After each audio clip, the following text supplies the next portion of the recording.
2 weeks before my wedding, my sister stood in my fiancé's living room, folded her arms, and smiled like she was about to save him from the biggest mistake of his life. She looked him straight in the eye and said, "You don't really know the woman you're about to marry. Ask her about the man she's been hiding." My mother didn't stop her. She actually nodded in agreement, convinced that whatever happened next would destroy our engagement.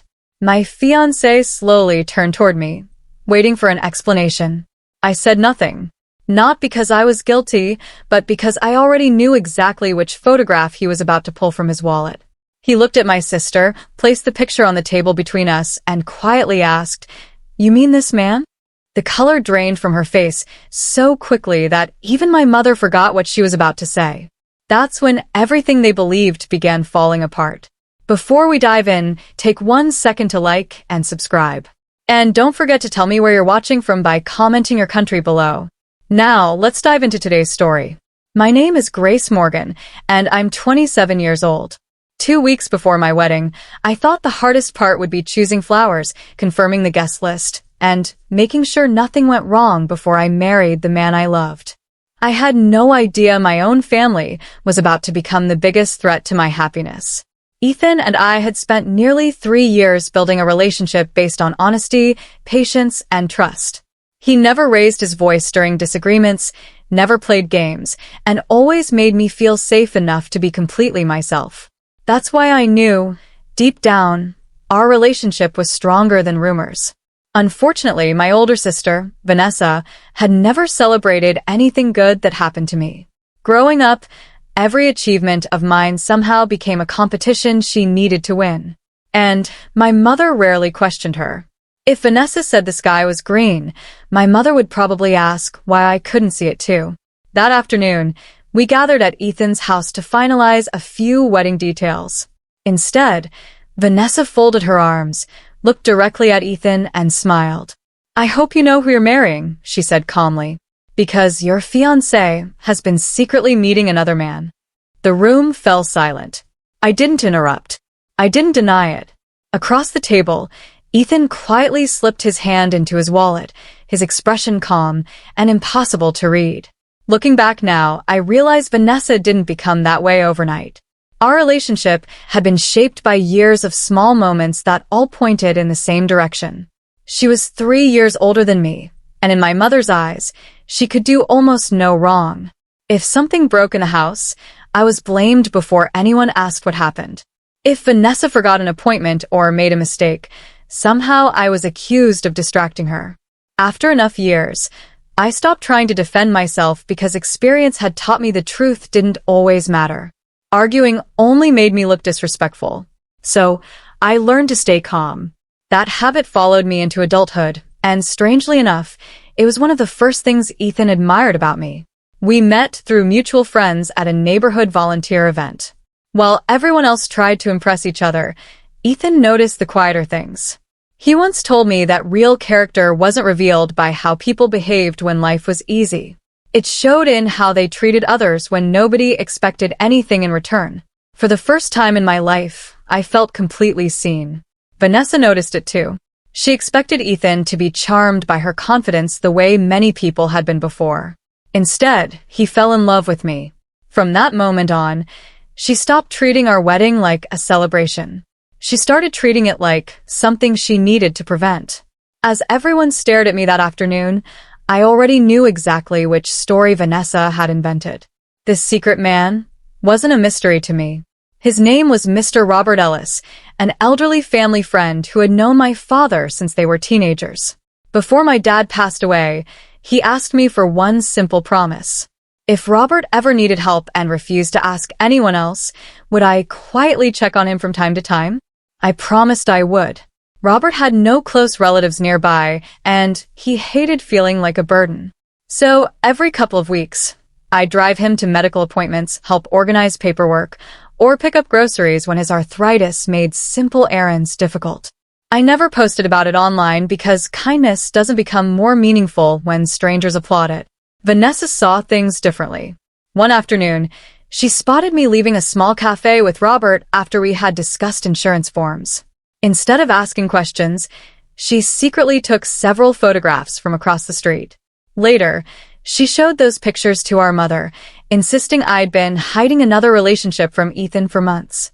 Neither of them ever considered there might be a completely ordinary explanation. Instead, they decided the best time to expose my so-called secret was right before my wedding. Now both of them stood there, waiting for me to defend myself. I remained completely silent, because I knew someone else already knew the truth.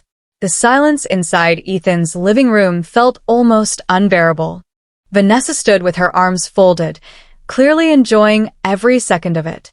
My mother sat beside her, watching me with a disappointed expression I'd seen countless times growing up. They were both convinced they'd uncovered something that would end my engagement before our wedding day ever arrived. Vanessa slid several printed photographs across the coffee table. "There," she said confidently. "She's been meeting him for months. Ask her why." Ethan glanced at the pictures without saying a word. Then he looked at me.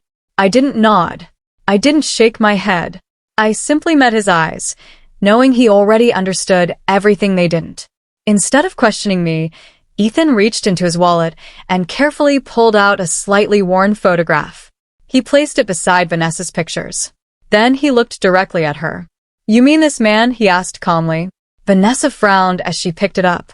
The photograph showed Ethan standing beside me and Mr. Robert Ellis at last summer's neighborhood charity fundraiser.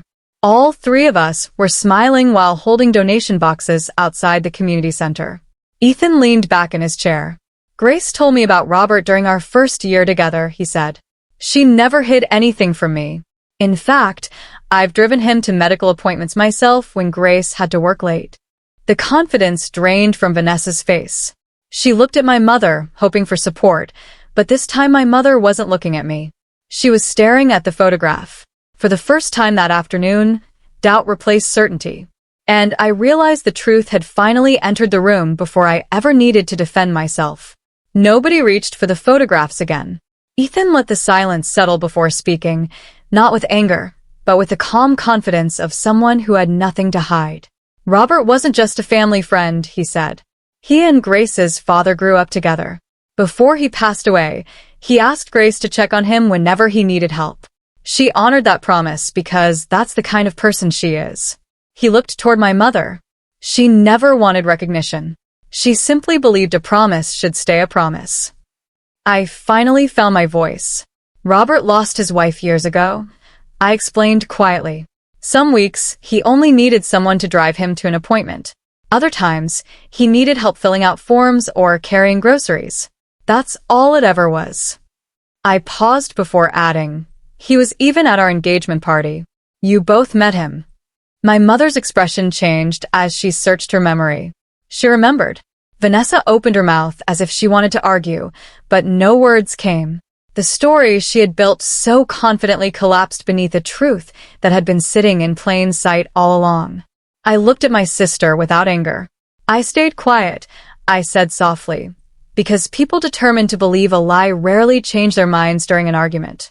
Sometimes they need the truth to reveal itself." For the first time in years, my mother lowered her eyes. She finally realized she had believed another accusation without believing her own daughter. The days that followed were surprisingly quiet. Vanessa never apologized. Instead, she insisted the misunderstanding wasn't entirely her fault, as though good intentions could somehow excuse false accusations.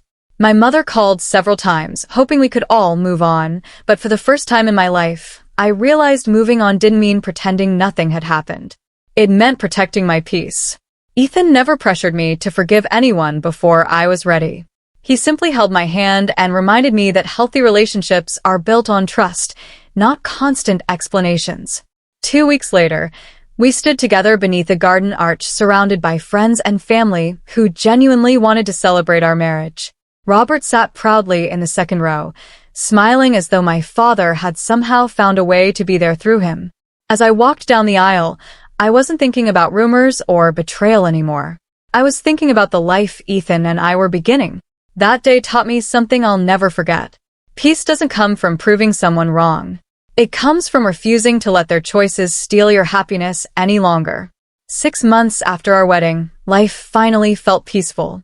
Ethan and I settled into our new home, filling it with laughter, quiet evenings, and the kind of trust that doesn't disappear because someone starts a rumor. Looking back, I realized it wasn't one photograph that protected our relationship. It was honesty. That photograph only reminded everyone of something Ethan had known all along because we had never hidden the truth from each other. My relationship with my mother remained distant, and Vanessa continued blaming everyone except herself. I no longer chased their approval. Some lessons arrive painfully, but they change your life for the better. I learned that family isn't defined only by the people who share your last name. Family is made of the people who believe your character before they believe gossip. If someone truly knows your heart, lies will never be stronger than the trust you've built together. And that kind of love is worth protecting above everything else.